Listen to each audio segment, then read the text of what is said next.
The house was silent except for insects ticking against the screens and the slow breath of June drifting through open windows. Somewhere in the dark, a floorboard flexed under a careful step. Then the first blow landed.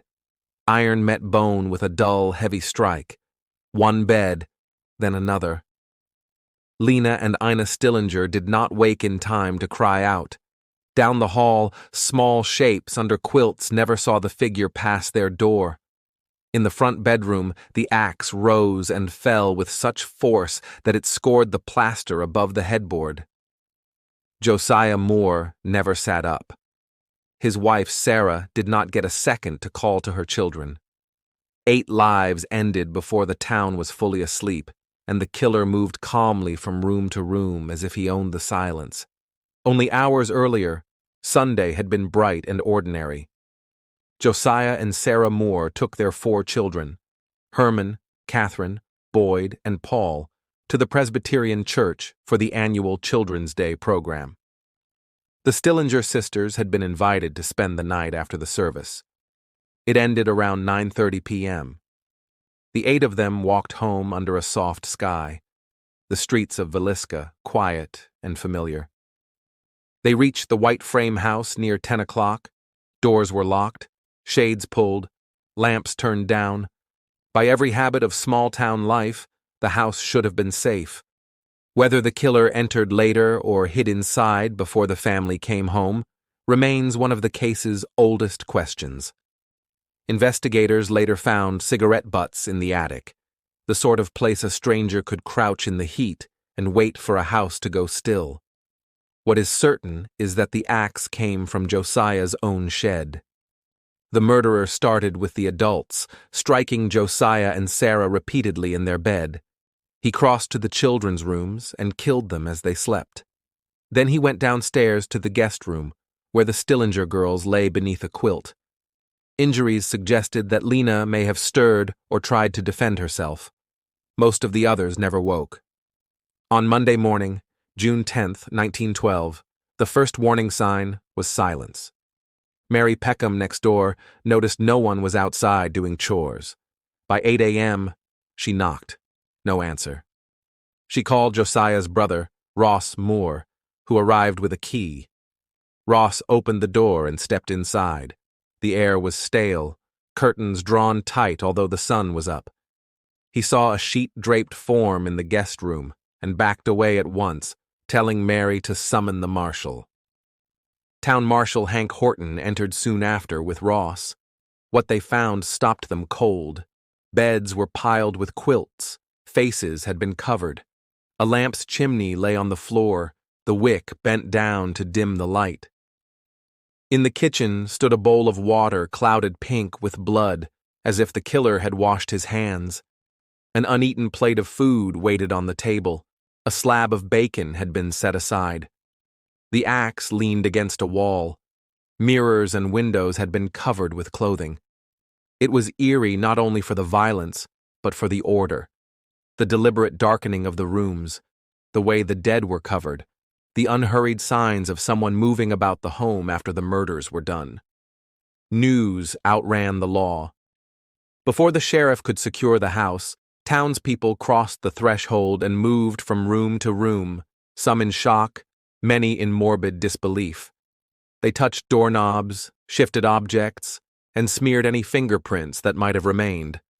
Several physicians, the coroner and lawmen from neighboring counties arrived, but precious time and evidence were gone. Even so, investigators recorded key findings.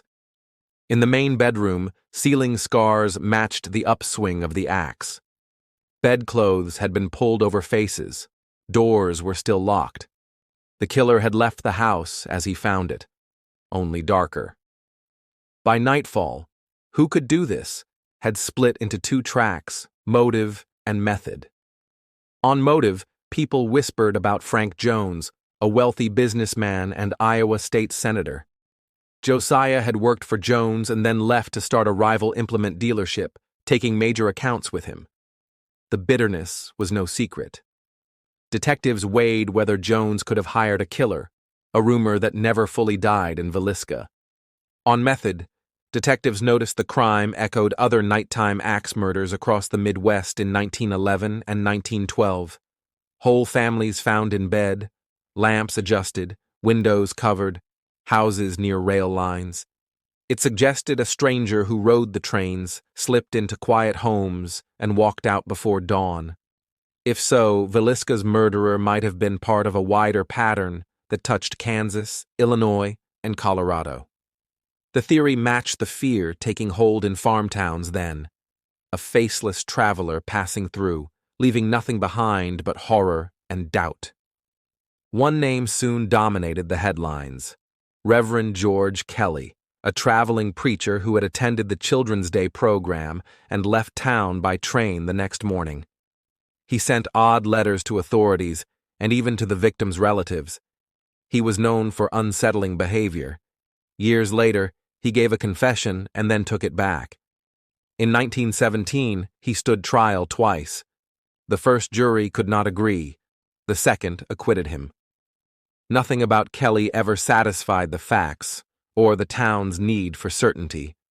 Another theory pointed to William Blackie Mansfield, suspected by a private detective of killing families by axe in other towns. Mansfield was arrested and released for lack of evidence.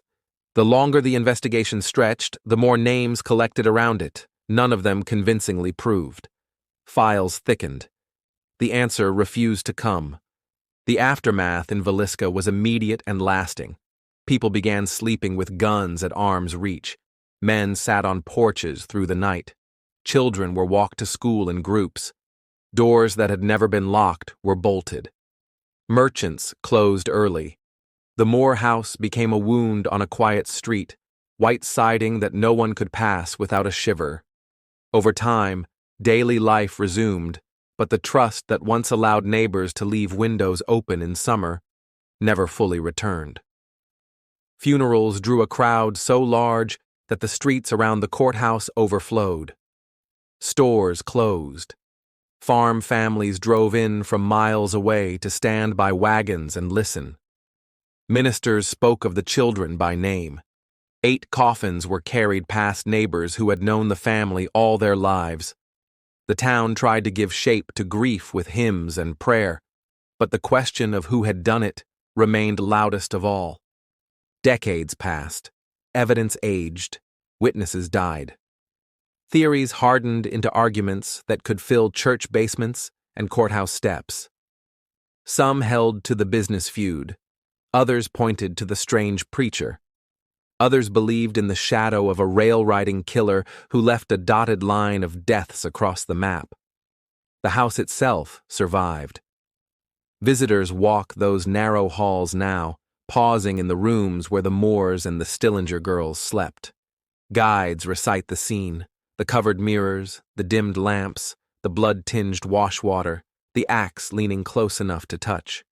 What endures is not a ghost story, but a record.